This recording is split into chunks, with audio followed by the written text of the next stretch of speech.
13, with the star of Paramount Pictures, Alan Ladd, as Dan Holliday.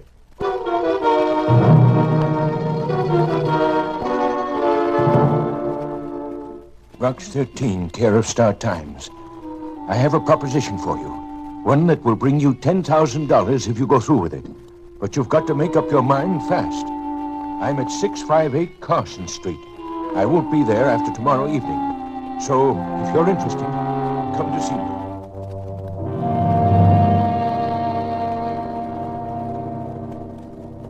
If you are interested, come to see me.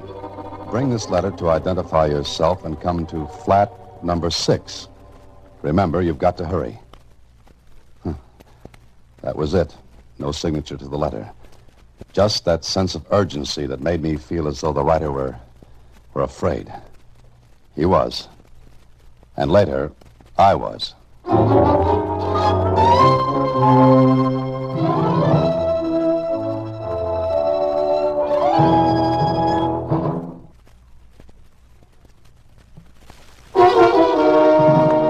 Now back to Box 13 and Dan Holliday's latest adventure, Sealed Instructions. Well, Susie, what do you make of it? He's in an awful hurry, Mr. Holliday. That he is. And he mentions $10,000. Uh-huh. And that, as they say in books, is a lot of gold watches. He doesn't even sign his name. I bet he's an income tax invasion. What? He's an income tax evasion?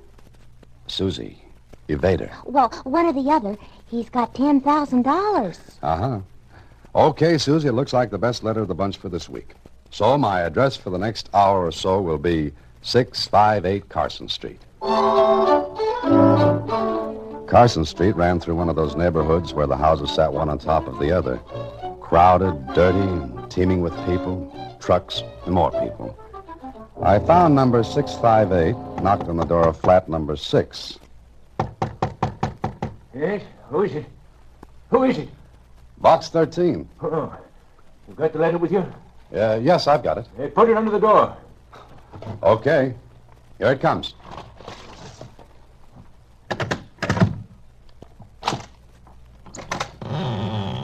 Stand under that light across the hall so I can see you. All right. Come on in. Hurry.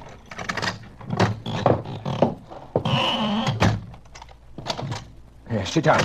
Hey, no. Keep away from the window. The shade's down. No one can see you. Keep away from it. You've got enough bolts and chains on that door to hold off a tribe of Indians. I know what I'm doing. Now, let me get a good look at you. In the yellow light that came from the one globe dangling from the ceiling, the man looked at me. And I looked at him. He was about 50. His face was drawn and pinched. His hands shook and his eyes, squinty and sharp, slid over me.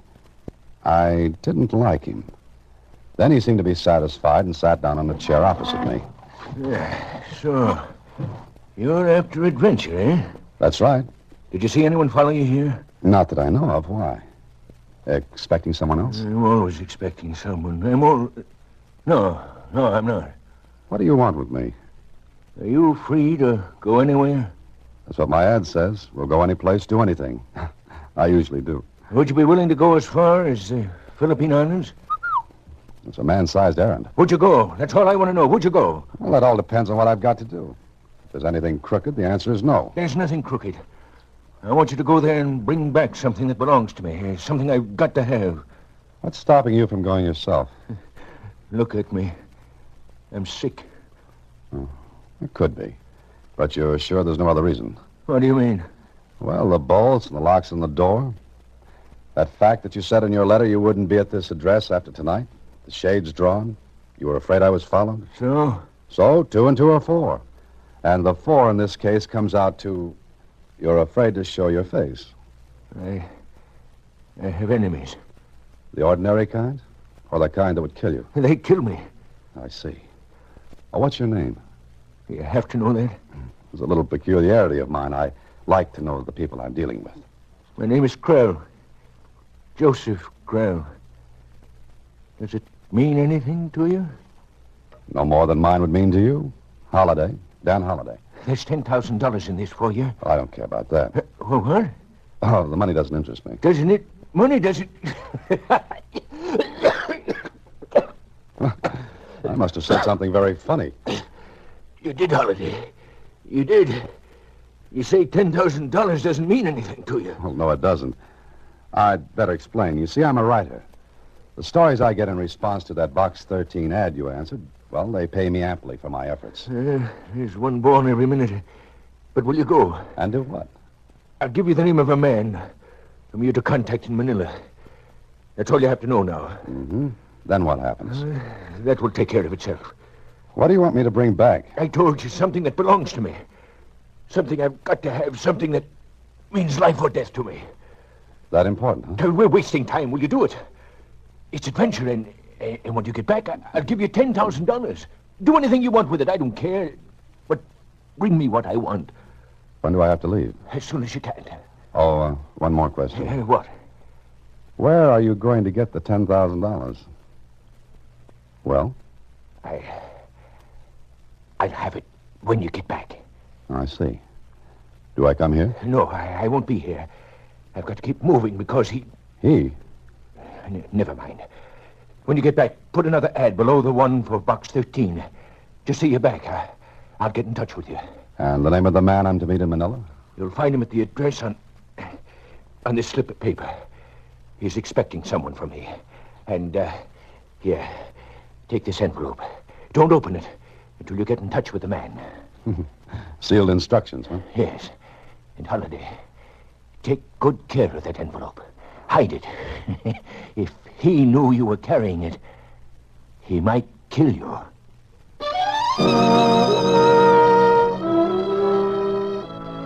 And with that little gem as a bon voyage from Krell, I left him. When I got home, I took the envelope he'd given me and had it sewn into the lining of my jacket. 4 days later, I was in Manila, after a nice, pleasant trip on the plane. I went to a hotel and registered. Later that evening, I took a cab to the address of Krell's man. It was a tiny, ramshackle place in a street that was so narrow the cab couldn't get through. So I had to get out and walk. And right there is where I should have said quits to the whole thing. That old familiar feeling began tingling my spine. As usual, foolishly, I paid no attention to it. I got to the house. There was no answer. I tried the door. It was pitch black inside. I closed the door behind me. I stood there for a couple of seconds trying to see through the blackness when... Stand right where you are. Who's that? Just stay where you are. The light went on, and facing me was a man with a gun. And from where I stood, the muzzle was neatly in line with my third rib. The man looked at me for a moment, then... Turn around. Back to me. What's the idea? I don't know yet, but we'll see. Okay, face me. Who are you? Never mind that. Who are you? Dan Holliday. Doesn't mean a thing. Lieutenant, he's... Oh? Yeah, we got company, Sergeant. So I see. Sergeant. What is this? Sit down. Look, I came here to see someone. Mm-hmm. What's the name of the person you came to see? I don't know. If you don't know this man, why did you come here? Come on, talk. I don't see any reason why I should. Would it give you a reason if I told you we're police? I don't know. You don't know much, do you? Why did you come to see this man you don't know? On business. What kind? I was sent here. By whom? A man named Joseph Krell. Krell. Well. Evidently, that explains a lot of things, doesn't it? It could and it couldn't. You say your name is Holliday? That's right. All right, Mr. Holliday. Step over to this other room with me. Come on. Open the door, Sergeant. See, Lieutenant. Go ahead in, Holliday. Oh, do you have to keep that gun on me? It's better that way. Now, want to see your man? Yeah. All right, look on the floor, behind the bed.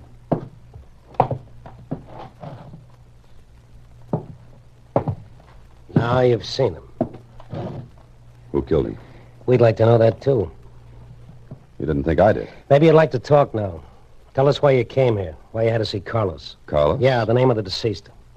All right, Lieutenant... Lieutenant Keith, Manila Police. This is Sergeant Enrique Cotis. Okay, I was sent here by Joseph Krell. I was to see this Carlos. Why? I don't know. I was to give him an envelope Where is it? at the hotel. And we'll find out about that later. Now, this Krell, why did he send you? He couldn't come himself. But whatever it was he wanted me to bring back, he said it meant life and death to him. He offered me $10,000 to get it for him. What was in the envelope? I don't know. Is that your stock answer? Now, look, I'm telling the truth. If you don't believe it, check with the police in the States. Verify my identity. We will. But first, let's get something straight. Well, that would be a pleasure. Krell sent you for something that was worth $10,000 to him. Did anyone else know about it? Well, hardly. Why hardly? Because Krell said I might be killed. And you didn't talk to anyone on the plane about it? No. Okay, we'll go back to your hotel and check on a few things. Sergeant, See, Lieutenant. stay here. No one in or out. Meet me at headquarters as soon as you can get away. See. Now, Holiday, we'll see how much trouble you're really in.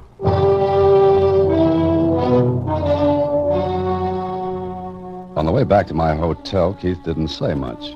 Neither did I. But I was doing a lot of thinking, and suddenly it hit me. Something Keith had asked me. Something he had no right to ask. And something he couldn't have asked unless... I looked at him. He was smiling to himself. Okay, I had to take a chance. Oh, by the way, Lieutenant, What? that building over there, Where? just to your right. Look out the window. What building are you talking about? Driver, stop the cab. What is it? What's the matter? Oh, My friend, he met with an accident. he's hurt. We should maybe go to a doctor. No, I don't think so. But when he comes to, ask him a question for me, will you? Question? But Yeah, just ask him how he knew I came to Manila on a plane.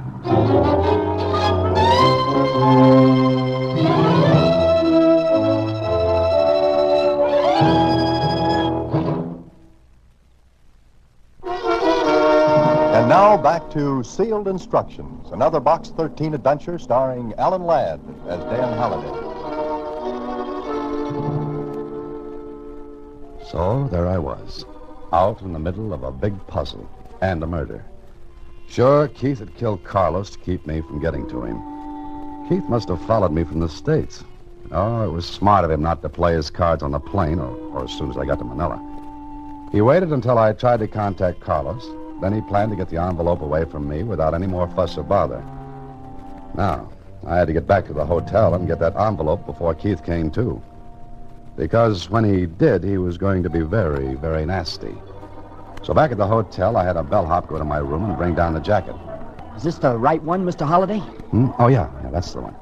Here you are. Thank you, sir. Will that be all? Yes, sir. Uh-oh. Oh, wait a minute. Yes, sir. Come here behind this pillar. Something wrong, sir? Yeah, there is. Look over at that entrance. Do you see that big man standing there? White hat, gray suit? Yes, sir. I don't want to meet him. Oh, I see. Look, you go through the lobby paging me. He'll follow you to see where I am. Lead him a merry chase, got it? I got it, Mr. Holliday. Okay, get going. Paging Mr. Holliday.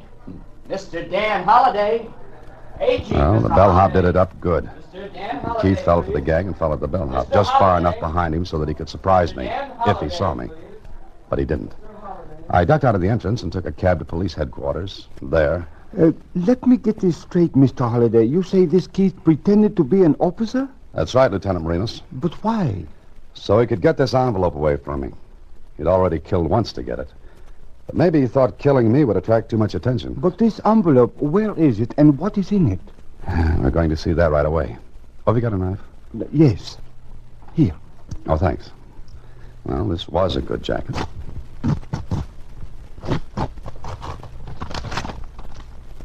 Here it is. Open it. Sure. Wow, what's this? May I see it? Here you are. This is very curious, Mr. Holliday. It looks like a map. It's half a map, Lieutenant Marinos. Carlos had the other half. Of course. But a map of what and to what? To whatever Krell wanted. Krell. Yeah, that's the name. Why? You did not mention his name before. Why not? Well, I didn't think it was important. To the Filipinos, it is very important. I don't get it. Why? During the Japanese occupation of the islands, Joseph Krell was a collaborator. Oh, no wonder he didn't dare come back. But the rest of this business, how does it fit in? I do not know as yet. However, I think I have an idea, Mr. Holliday. Yes, what's that? Before the war, before the Japanese invasion, Krell was a gambler. It was known that he ran a gambling house with a partner. Partner? Keith? That could be, although Keith was not his name then. So, what's the rest of your idea? The partner fled when the Japanese came. Krell did not. Now, I think the partner would like to find Krell. Mr. Holliday, we must find the other half of this map. Well, Keith has it. I know that. Then find Keith. That would be much easier said than done. Unless Lieutenant? Unless you help, Mr. Holliday. I do not think that Keith will suspect that you have come to the police. He followed me from the States. He must think I'm in with Krell. If he thinks that, then he'd think I wouldn't dare go to the police. Exactly. So? Oh, I see. You want to tie me out as live bait, is that it? It is the only way to get him. Because he will come after this half of the map. Uh-huh. Of course, you can refuse. And I do not say that I will blame you. No, I guess not. But, well, you've got yourself a piece of live bait. And I hope it stays that way. It was the only way to get Keith. Besides, I was very curious as to what that map meant. And why getting something meant life and death to Joseph Krell. So I checked out of the hotel, and with one of Lieutenant Marino's men following at a distance, I took a room on the other side of town and waited. An hour passed. 2. Then, when it was beginning to look as though our Mr. Keith was smarter than we'd figured... Come in. Well, hello. Mr. Holliday, you've given me a lot of trouble. You don't want an apology, do you? No. All I want's the other half of that map. Oh, sure. You knock on the door, I say, come in, give you the map, and that's that. Very simple. Yeah, very simple and very smart. Mm-hmm. But you don't think I'd have the map on me, do you? Maybe not, but you know where to get it. Let's go. Oh, wait a minute. What for? Why don't we make a deal? What kind? Well, neither half of the map is any good without the other. And I'm sure you haven't got yours with you. Oh, but I have. I see. Was it very hard getting it from Carlos? No, not very. No harder than it will be to get the half you got. Oh, look, we can still make a deal, Keith. Or whatever your name is. Keith will do. Okay. How about it? Maybe you're smart at that. Okay, let's go. After you, Holliday, and don't forget this. It's loaded. You make it easy to remember. Yeah, I can make it very easy to forget by pulling the trigger. No, the back way, Holliday. The back way. Back way? Holliday, how dumb do you think I am? Or how smart do you think you are? You forgot all about Enrique, didn't you? Oh, the sergeant. Yeah. Here, this door.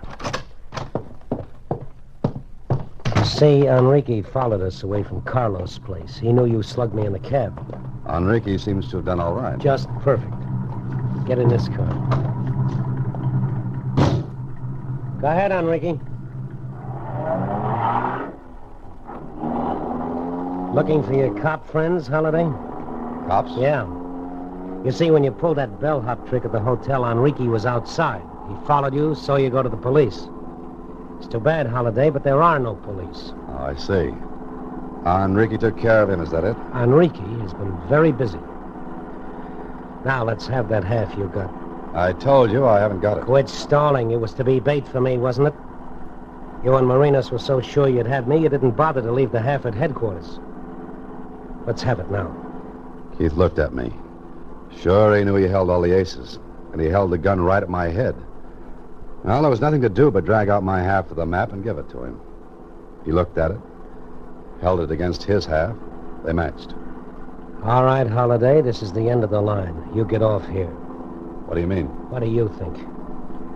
Take the next turn right, Enrique, and slow down a little. Mr. Holliday is leaving us. For good. Keith meant it. Enrique started to take the next turn to the right, but I had a different idea. I grabbed the handle of the door, twisted it hard, and jumped. Took a full fall on my shoulder. rolled over into the ditch on the side of the road. Keith jumped out of the car, started toward me, shooting as he came. And then...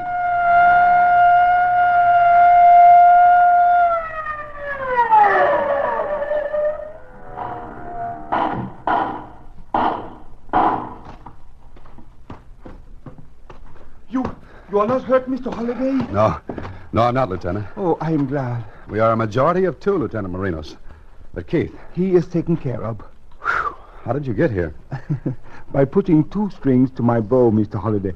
The one man I had follow you was, how shall we say, a decoy? Well, let's say it and be very happy. Is he all right? Oh, a little lump on his head, but all right. You know, this was very close. Oh, yes, I am very sorry, Mr. Holliday, but I did not expect Mr. Keith to have a car.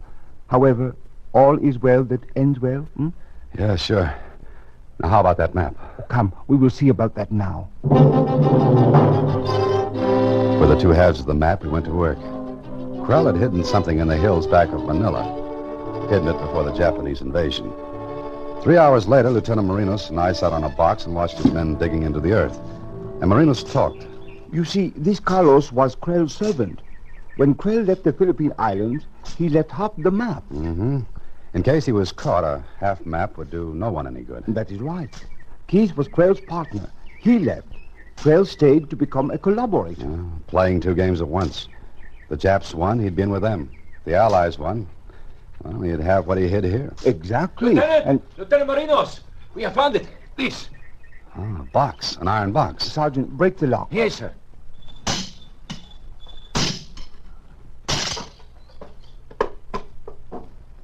Mr. Holliday, you may have the honor of opening it. Oh, thanks. I lifted the lid and unwrapped a large package done up in waterproof oiled silk. It is quite a lot of money, yes? Quite a lot of money.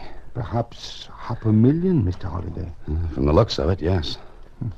And it all belongs to Mr. Krell, a man who betrayed my people and his country. We shall be happy to hold it in trust for him until he cares to come and claim it. Yeah. I think I'll take him back something else, though. Something else? What? That. What? That over there. Mr. Holliday, you are a poet.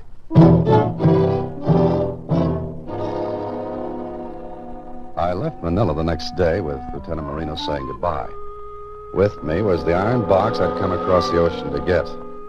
But in it was something a great deal different from what Krell expected.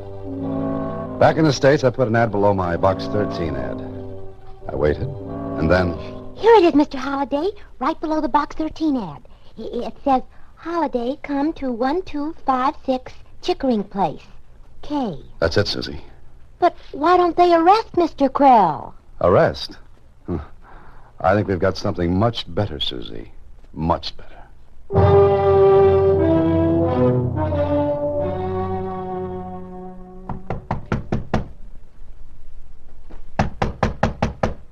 Who is it? Holiday. Let me in.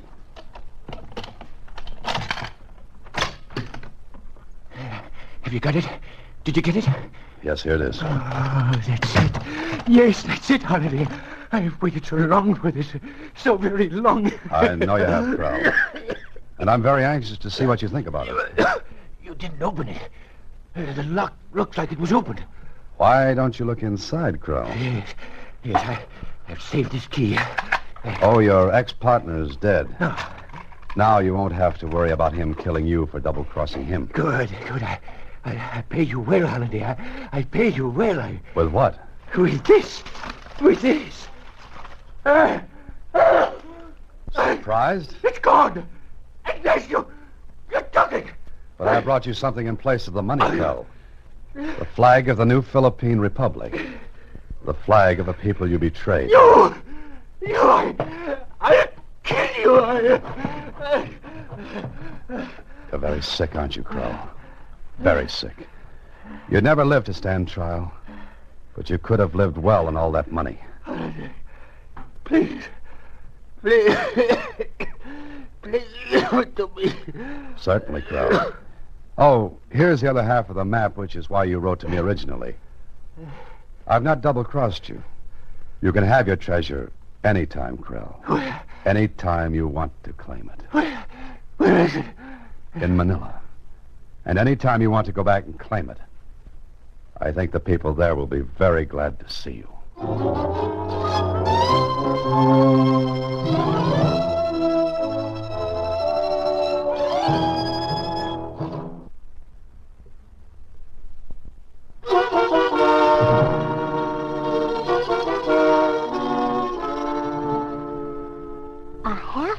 $500,000. Wow. Who does it belong to, Mr. Holliday? To Mr. Krell. But I don't think he'll ever claim it. Gee. But what about him? Where'll he go? Well, what'll he do? I don't know, Susie. And I don't think I really care about a man who would double-cross his own country. Well, anyway, it was exciting for you.